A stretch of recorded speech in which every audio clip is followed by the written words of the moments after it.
We got ignition. Okay, here. Here's Lulu's ball. Lulu. She's watching.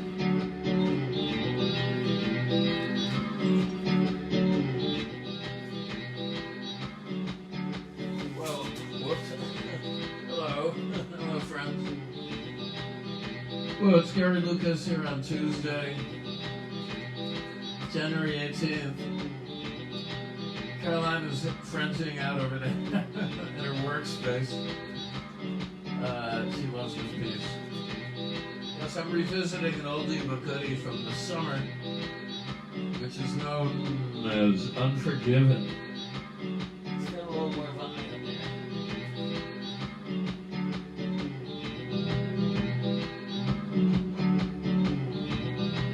That's better. Okay.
Some nice little pedals I pulled out of the wardrobe here. Let's try this one.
Terry Riley.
Okay, well, that was a version, the latest version, a piece entitled provisionally last summer, "Unforgiven." Gee, I don't think I'm still mad at anybody. Well, there might be a few in there, but forgive and forget, or let's say, keep your lamps trimmed and burning. It's at this stage of the game. You don't really want to engender conflict if you can avoid it, especially with your buddies. But all that is to say, it's always fun to go out and meet folks, even during a pandemic. But there's less of it. My sister Bonnie just canceled out, and we haven't seen her in a long time. And she lives over in Little Italy, but due to Omicron, I guess it was decided we're not going to meet up anytime soon, but I hope she's well. I'm sure she is. Anyway, I ran down here from visiting my friend Michael Avedon up at his pad on the Upper West Side. And Michael is a new friend, but I knew his dad, Richard Avedon, slightly. In fact, upon graduation in 1974 from Yale University, I remember having a meal with Richard and a bunch of my friends at Maury's, in the tables, at the tables down at Maury's, in the place where Louis dwells. If you know that Yale University Arcana. But anyway, and then last time I saw Richard was at Wallace Shawn was doing his two-person play, The Designated Mourner, somewhere down on Wall Street in a weird place, I guess, a former eating club, or maybe it was a current eating club, but they'd taken over the space, and that was a good play, very good, but Richard was there at that. So, and I always admired his photography, so Michael has taken up photography, and he's just done a whole bunch of new photos, which I can't wait to see. I'm always, trying to get more current stuff circulated on the net. Although, if you looked at all the various stages from my fine, super fine career, to quote Frank Zappa, you will see a pronounced change over the years. But like everybody, I'm aging at the same rate as everybody else. So, for all these like whippersnappers out there, soon it'll be your turn in the barrel, as Don Van Vliet liked to say. Don would show up at some of our sessions, which could be, he sang the Zappa song, and the torture never stops. I think he kind of adopted some of the stance of that song. He was known to pick not just music, but band members apart from time to time. Never a pleasant feeling, but what doesn't kill you makes you stronger, right? Many was the time I wanted to like just bolt, especially during the Ice Cream for Crow rehearsals, and say, I'm going back to New York. This is ridiculous. Not many people could withstand the pressure. Case in point, a young Ry Cooder who bolted after some of Don's shenanigans. A couple of days before the Monterey Pop Festival, he just took off. He said, I got things to do, people to see, places to go. He'd had about enough, but I don't want to criticize Don here. It's all been laid out anyway in many books. I prefer to recall the good aspects, of which there were myriad, so anyway. All that is to say, what was I saying? I don't know.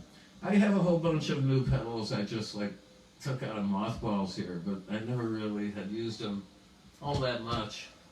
I had an endorsement with TC Electronics for a while, and they were very happy to send me a bunch of stuff. So I got a compressor in line. What's it called? They have very colorful titles, all these pedals. What do I want to tell you? Because they keep upgrading them. This one is the anti-gravity pedal. It's essentially a compressor. I have the MXR 90, which is sort of your standard compressor, good compressor. Lil George had two of them famously in line. I think he just, he had them in two different settings, which saved him from bending down and adjusting from song to song. I don't think they were compressor into compressor. I could be wrong there, so anybody who knows better, feel free to correct me. I also have this other thing, and I love it. It's called the Vortex pedal, which is essentially a flanger pedal with some little modifications as far as the pulse rate. And I'm a fan of vortices in general. I've posted and talked about my love of the arch-vorticist himself, Wyndham Lewis, great painter, writer, polemicist. The Enemy was one of his self-circumscribed personas, which probably didn't do him any favors the older he got. But see, there you go. This is why I think it's good to try and get along and seek common ground with everybody. And so to that end, I posted a TEDx talk I did some years ago, which seems to have had a nice accretion of hits on it since the last time I checked a couple of years ago.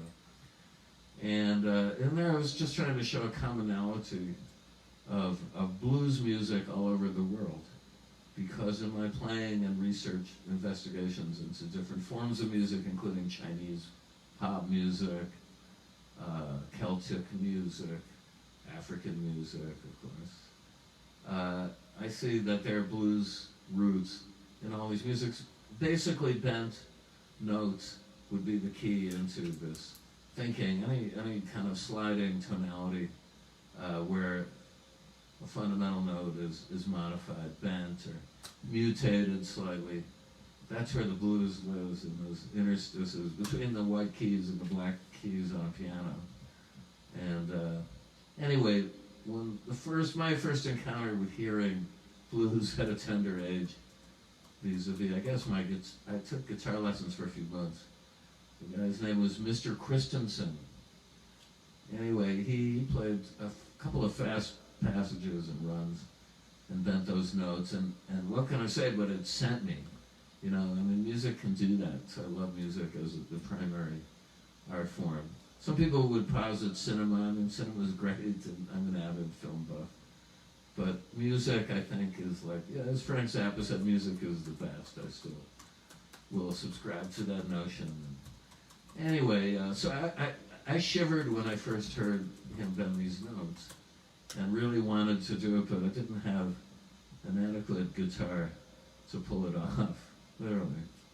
But, over the years that changed and it became easier to play with nylon strings. I've also discussed that, but I basically keep most of my guitars, including my acoustic guitar, strung with regular slinky strings, not even acoustic guitar strings per se, which accounts for, some of my peculiar sound.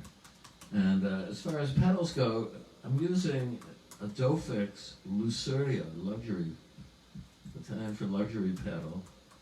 And there's a couple on the way. The guy who runs this outfit, I asked him for some more, so I think they're about to arrive via DHL later this afternoon. I can't wait. And I have a bunch more spread before me, many different modification of fuzz type pedals, overdrive pedals here, a booster compressor. So yeah, I'm back into playing with it. I guess I take after my friend, the late Lou Reed, because in the time that I hung out with him, he loved nothing better than to check pedals out, to test out gear, which surprised me because I didn't really think he was a gearhead like that. But I remember hanging with him one day, and we just tried out amplifier after amplifier, guitar after guitar. People were always laying new stuff on him, and he was happy to check it out. And anyway, someone had given him a guitar with some special setup.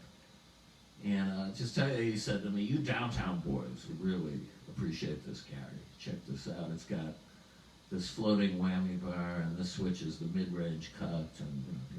And he handed me this guitar, and I was so thrilled to receive it, I started to avidly play on it, and play so hard that I yanked the whammy bar clean off of the insertion nozzle. What would you say? We're enjoying the guitar, but I just ripped it right off. And his jaw dropped in astonishment, and he said, "You're an animal, Gary. You're an animal." And I didn't know how I felt about that, but then I realized this is a guy who titled one of his albums "Rock and Roll Animal," so I guess I was in good company. All right, well, that's it for the Tuesday Throwdown. Thank you, everybody. Don't forget to visit my PayPal, Addy. I forget what it is, but keep those cards and letters coming in, and tips. And I'll see you on Thursday, same time, same place. Okay, love you guys. All the best.